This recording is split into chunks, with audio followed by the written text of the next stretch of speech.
Price lord. Yesu Krista ನಾಮದಲ್ಲಿ ನಿಮ್ಮೆಲ್ಲರಿಗೂ ವಂದನೆಗಳನ್ನು ಸಲ್ಲಿಸುವಂತನಾಗಿದ್ದೇನೆ.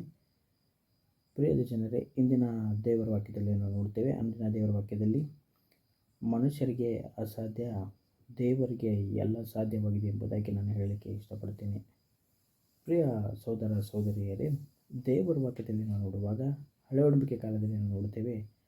ಅಬ್ರಾಮನ ಕಾಲದಲ್ಲಿ ದೇವರಿಗೆ ಎಲ್ಲ ಸಾಧ್ಯವಾಗಿತ್ತು ಎಂಬುದಾಗಿ ಅಲ್ಲಿ ಸೂಚನೆಯನ್ನು ನೋಡುತ್ತೇವೆ.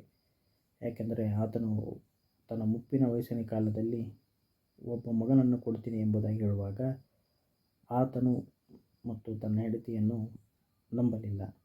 ಆದರೆ ದೇವರಿಗೆ ಎಲ್ಲ ಸಾಧ್ಯವಾಗಿತ್ತು ಎಂಬುದಾಗಿ ನಾನು ಹೇಳೋಕ್ಕೆ ನಮಗೆ ಇಷ್ಟಪಡ್ತೀನಿ. ಅದೇ ರೀತಿಯಾಗಿ ಹೊಸ ಒಡಂಬಡಿಕೆಯಲ್ಲಿ ಮನುಷ್ಯರಿಗೆ ಅಸಾಧ್ಯವಾದದನ್ನು ದೇವರಿಗೆ ಎಲ್ಲ ಸಾಧ್ಯವನ್ನು ಮಾಡಿ ತೋರಿಸಿದಂಥ ಯೇಸು ಕ್ರಿಸ್ತನನ್ನು ನಾವು ನೋಡುತ್ತೇವೆ. ಶಿಷ್ಯರಿಗೆ ದೆವ್ವವನ್ನು ಬಿಡಿಸೋಕ್ಕೆ ಆಗಲಿಲ್ಲ, ಆದರೆ ದೇವರಿಗೆ ಎಲ್ಲ ಸಾಧ್ಯವಾಯಿತು ಎಂಬುದಾಗಿ ನಾನು ಹೇಳೋಕ್ಕೆ ನಿಮಗೆ ಇಷ್ಟಪಡ್ತೀನಿ.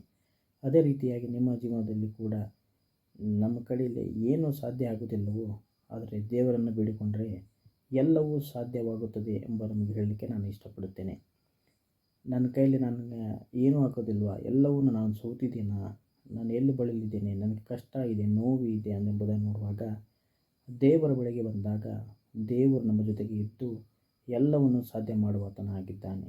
ಪ್ರಿಯದ ಜನರೇ, ನಾನು ಮಾಡಿದಂಥ ಅದ್ಭುತ ಕಾರ್ಯಗಳನ್ನು ನೀವು ಮಾಡುತ್ತೀರಿ ಎಂಬುದಾಗಿ ಹೊಸ ಒಡಂಬಡಿಕೆಯಲ್ಲಿ ನಾವು ಹೇಳುವುದನ್ನು ನಾವು ಯೇಸುಸ್ವಾಮಿ ಕೇಳಿದ್ದೇವೆ. ಪ್ರಿಯದ ಜನರೇ, ನೀವು ಮಾಡುವಂಥ ಪ್ರಯತ್ನಗಳನ್ನು, ಕೆಲಸಗಳಲ್ಲಿ ಎಲ್ಲವುದನ್ನು ನೀವು ದೇವರನ್ನು ನಂಬಿ ಮಾಡಿದರೆ ಎಲ್ಲವೂ ಸಫಲರಾಗುತ್ತೀರಿ ಎಂಬುದಾಗಿ ಹೇಳೋಕ್ಕೆ ಇಷ್ಟಪಡ್ತೀನಿ. ಈ ಮೆಸೇಜನ್ನು ನಿಮಗೆ ಇಷ್ಟ ಇದ್ದರೆ ಲೈಕ್ ಮಾಡಿ, ಶೇರ್ ಮಾಡಿ.